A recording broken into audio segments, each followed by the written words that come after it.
कौवा और कौवी पहाड़ों के पास मीठे फल के पेड़ पर बैठकर मीठे फल खा रहे थे। कालू जी, अगर दूसरे पक्षी इस दिशा में ना आए तो ये सारे मीठे फल सिर्फ हम ही खाएंगे। गोरी, तुम चिंता मत करो, मैं उन्हें डरा दूंगा और कोई भी दूसरा पक्षी इस तरफ नहीं आएगा। अपना पेट भरने के बाद कालू और गोरी घर के लिए निकल जाते हैं कि तभी रास्ते में उन्हें तोता मिल जाता है। तोते तोते तुम कहाँ जा रहे हो? मैं पहाड़ों की तरफ जा रहा हूँ। सुना है कि वहाँ एक मीठे फलों का पेड़ है। ना तोते, तुम उस तरफ ना जाना। सबको बता दो, वहाँ एक खतरनाक काली बिल्ली रहती है। अरे डायन है वो, डायन। वो तो पक्षियों को पकड़कर खा जाती है। अगर किसी को अपनी जान प्यारी हो तो कोई भी उधर ना जाए, बता देना सबको। वो छोटे पक्षियों का शिकार करती है। तोता जल्दी से पीछे मुड़ जाता है। देखा गोरी मेरा दिमाग, अब ये तोता जंगल के सभी पक्षियों को बता देगा और फिर कोई भी पक्षी पहाड़ों की तरफ नहीं जाएगा। कालू जी, अब तो उस मीठे फल के पेड़ से मीठे मीठे सारे फल हम ही खाएंगे। चिड़िया चिड़िया, पहाड़ों की तरफ मत जाना, वहाँ ना एक काली बिल्ली रहती है। मगर मैं तो कल ही वहाँ गई थी, वहाँ तो कोई बिल्ली नहीं है। मुझे तो अभी अभी उन कौवों ने बताया है, जो भी पहाड़ों की तरफ जाएगा वो मारा जाएगा। इस जंगल में केवल वही एक फल का पेड़ था और वहाँ भी काली बिल्ली ने कब्जा कर लिया। चलो तोते, हम ना किसान के खेत से ही दाना चुगाते हैं। फिर तोता और चिड़िया किसान के खेत से दाना चुगने के लिए चले जाते हैं। अगली सुबह जल्दी उठकर कालू और गौरी पहाड़ों की तरफ जाते हैं और मीठे फल के पेड़ पर बैठकर मीठे मीठे फल खाते हैं और पेट भर जाने के बाद वो धूप में लेट जाते हैं।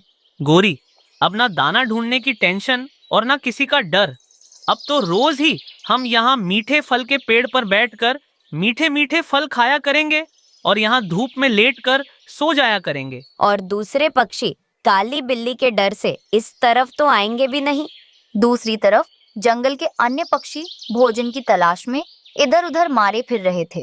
चिड़िया, अब मुझसे और नहीं होता। मैं जा रहा हूँ पहाड़ों की तरफ मीठे फलों के पेड़ से फल खाने के लिए। इस मौसम में उस पेड़ के फल पक जाते हैं। नहीं नहीं कबूतर भैया, भूल कर भी वहाँ नहीं जाना। कौवों ने बताया है कि पहाड़ों की तरफ एक काली बिल्ली रहती है। क्या?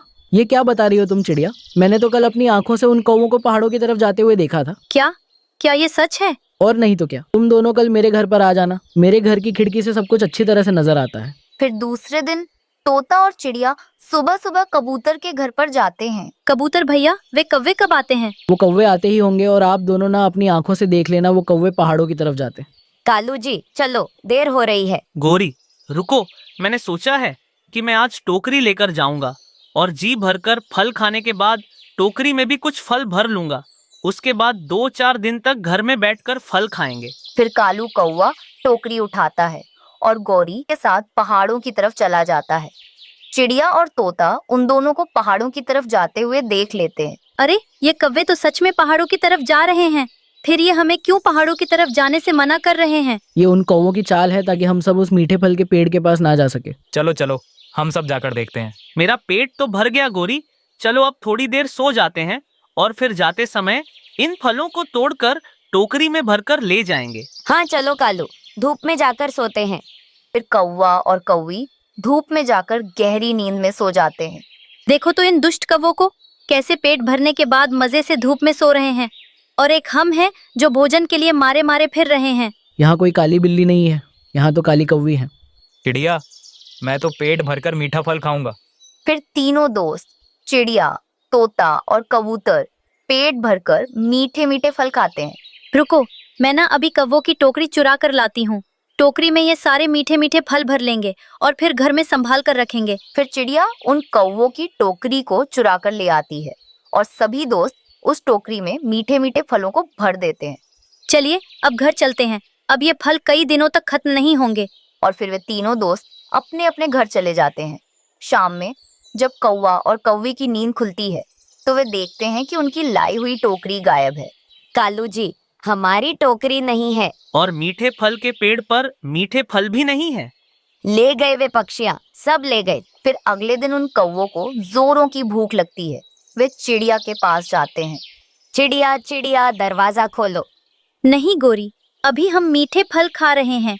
हम सब मीठे फल खाने के बाद दरवाजा खोलेंगे। फिर कालू और गौरी खिड़की से अंदर झांकने लग जाते हैं और तोता जल्दी से उड़कर खिड़की बंद कर देता है। दुष्ट कौवो, मीठा फल खाना तो क्या, अब मैं उन्हें तुम्हें देखने भी नहीं दूंगा। फिर वे सभी दोस्त हंसने लग जाते हैं और मजे मजे से मीठे मीठे फल खाते हैं। जंगल में बारिशों का मौसम चल रहा था। गोरी कौवी और कालू कौवा अपने घर में बैठे हुए थे। कालू जी, बारिश के मौसम में सारा दिन घर में बैठे बैठे बोर हो जाती हूँ। गोरी, तुम्हें पता है ऐसे बारिशों के मौसम में सभी पक्षी अपने अपने घरों में बैठे गर्मा गर्म पकोड़े खाया करते हैं। मैं क्या सोच रहा था कि क्यों ना हम अपने घर के बाहर एक पकोड़े की दुकान खोल लें। इससे हमारा अच्छा समय भी गुजर जाएगा और हमारी कमाई भी हो जाएगी। गोरी कौवी को कालू कौवे की ये बात बहुत पसंद आती है। ठीक है कालू, ये बात तो बहुत अच्छी है। घर में थोड़ी बेसन भी पड़ी हुई है, प्याज, टमाटर, आलू भी है और मिर्च मसाले। वो तुम चिड़िया के घर से ले आना। आज ही हम ये काम शुरू करते हैं। फिर कालू कौवा चिड़िया के घर जाता है। चिड़िया, थोड़ी सी नमक और कुछ तीखी लाल मिर्ची दे दो। कालू भैया, क्या आप पकौड़े बना रहे हो? हाँ चिड़िया बहन, मैंने और गोरी ने सोचा है कि आज से हम जंगल वालों को पकोड़े बनाकर बेचा करेंगे। अरे वाह, ये तो बहुत अच्छा सोचा है आप दोनों ने। मैं भी पकौड़े खाने जरूर आऊंगी। हाँ चिड़िया बहन, क्यों नहीं। ऐसे कालू कौवा चिड़िया से नमक मिर्ची ले लेता है।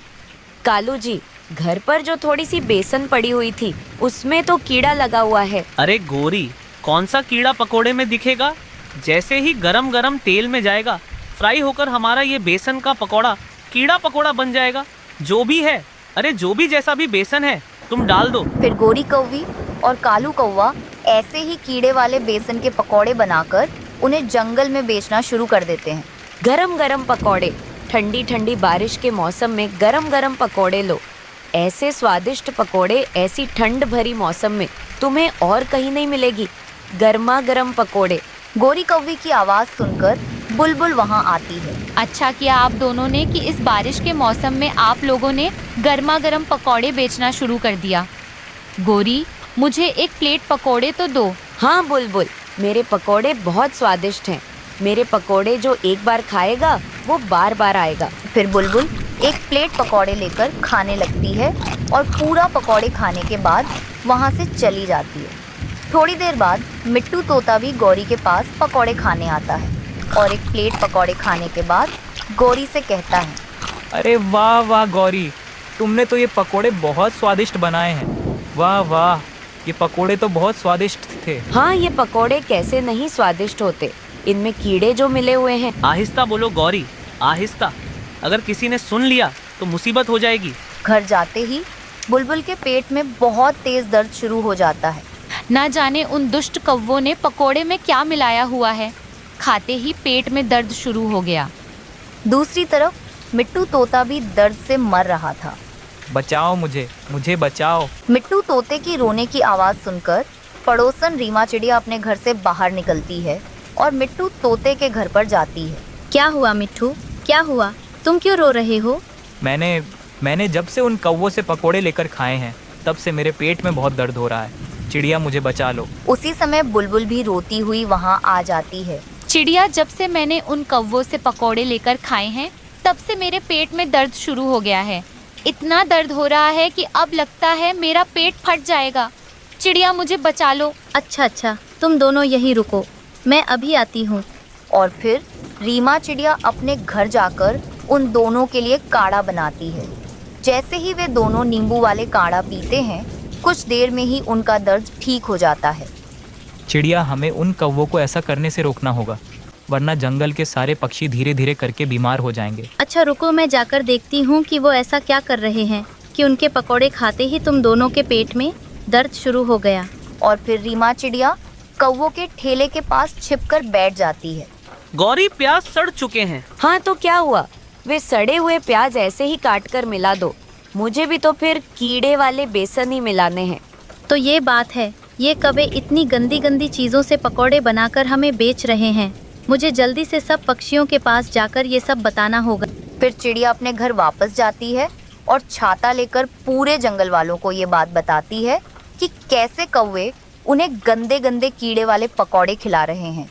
ये सुनकर जंगल के पक्षी गुस्से में आ जाते हैं। कालू, क्या बात है, अभी तक कोई ग्राहक नहीं आया?